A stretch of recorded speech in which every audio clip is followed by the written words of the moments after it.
Assalaamu calaykum waraxmatullaahi wabarakaatu. Kusoo dhawaada dhaqankaab iyo sheeko cusub. Waa sheekadii talo waayeel iyo tusaalihii caan baxay. Beri baa waxaa meel ku noolaa oday waayeela oo beeraley ah. Waxa uu dhalay 4 wiil. Afartiisa wiil waxa uu diri jiray howlaha beerta iyo xanaanaynta xoolaha ay ku dhex dhaqdaan beerta.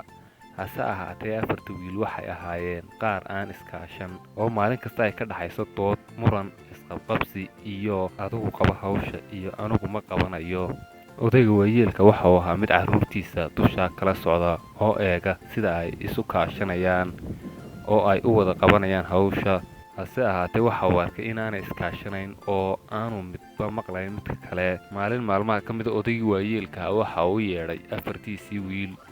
Waxa uu soo qaaday 4 ulood oo uu isku soo xidhay. Waxa uu u dhiibay 4tii ulood kii ugu weynaa 4tiisa wiil. Waxa uu ku yidhi kala jabi 4taa ulood ee isku xidhan. Wiilkii waxa uu isku dayay inuu kala jabiyo 4tii ulood. Hase ahaatee waa ay kala jabi weyday, waayo marka la isku xidho 4 ulood waxa ay noqdaan wax adag. Markii uu kala jabin kari waayay 4tii ulood waxa uu ku yidhi odaygii waayeelka ahaa u dhiib ka kale.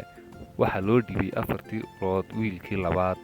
Hase ahaatee isna sidii si la mid ah ayaa uu kala jabin kari waayay 4tii ulood oo uu ku rafaaday. Haddana odaygii waxa uu u dhiibay 4tii ulood wiilkii saddexaad. Waxa uu ku yidhi kala jabi 4taa ulood. Sidii si la mid ah ayaa uu wiilkii saddexaadna kala jabin kari waayay 4tii ulood. Ugu dambeyn waxa loo dhiibay wiilkii afraad oo lagu yidhi 4ta ulood iyagoo isku xidhan kala jabi. Sidii si la mid ah ayaa uu isna kala jabin kari waayay 4tii ulood. Odaygii waayeelka ahaa oo ulahan ka lahaa ujeeddo fog iyo aragti dheer ayaa ku yidhi waa kala jabin kari weydeen, iska keena ulaha. Odaygii waxa uu kala furay 4tii ulood. Waxa uu u dhiibay midba mid ka mid ah 4tii ulood. Waxa uu ku yidhi kala jabi. Si dhib yar ayaa uu mid kasta u kala jabiyey ushii kusoo hagaagtay. Odaygii waayeelka waxa uu ku yidhi markii ay isku xidhnaayeen 4ta ulood waa kala jabin kari weydeen. Markii la kala furayna waxa ku kala jabiseen si dhib yar. Miyaa garanaysaa farqiga u dhexeeya? Waxay ku dhahaan haa, marka ay isku xidhan yihiin way adag yihiin, laakiin marka la kala furay mid laga dhigo waa ay jilicsan yihiin oo markiiba waa ay jabayaan. Odaygii waayeelka ahaa oo intaa u dan lahaa waxa uu ku yidhi haddii aad isku xidhnaataan 4tiinnu oo aad iskaashataan cidina idinma kala jabin karayso, waxna idinma yeeli karayso. Laakiin haddii aydaan ismaqlin oo idinku isku tihiin cadow, midh u socotaan, sidaa ayaa laydin kala jabinayaa oo cadowgiinnu sidaa ayaa ay idinka guulaysanayaan.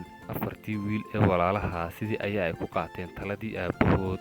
Laga bilaabo maalintaa waxay ahaayeen walaalo, saaxiibo, iskaashada oo si wada jira u wada qabta hawsha beerta iyo xanaanaynta xoolaha ku dhex nool beerta. Wax kasta oo la soo gudboonaada si siman ayaa ay uga wada tashan jireen oo waxa ay wax ka weydiin jireen mid kasta sidii ay la tahay iyo sidii lagu maarayn karo hawshan. Waxay iska kaashan jireen howlihii beerta. Mid waxa uu samayn jiray waxa uu qodi jiray beerta, midna waxa uu ku daadin jiray beerta midhaha, mid waxa uu guri jiray midhaha, midka kalena waxa uu waraabin jiray beerta. Si wada jir ayay u xanaanayn jireen lo ay ku dhaqan jireen beerta dhexdooda, hadday ahaato lisidda iyo cunto siinta lo'da. Halkaa waxaa ka bilaabmatay iskaashigii 4ta wiil, waxaana sabab ahayd tusaalihii fiicnaa ee uu soo qaatay aabbahood.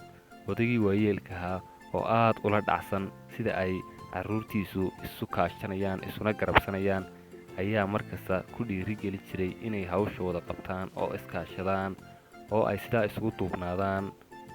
Odaygii waayeelka ahaana maalintaa ayaa ugu dambeysay inuu arko carruurtiisii oo isqabqabsanaya ama uu ka dhexeeyo muran. Soomaalidu waxa ay ku mahmaahdaa gacmo wada jir ayay wax ku gooyaan. Markaa waxaa laynooga baahan yahay haddii aynu nahay dad walaalaa ama dad saaxiiba inaynu iskaashanno, hawl kasta wada qabanno oo aynaan qofna ku hadlayn qofka kale. Si wada jira wixii loo qabto waxa laga gaadhaa guul.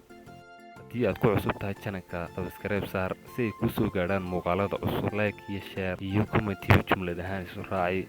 Mahadsanid.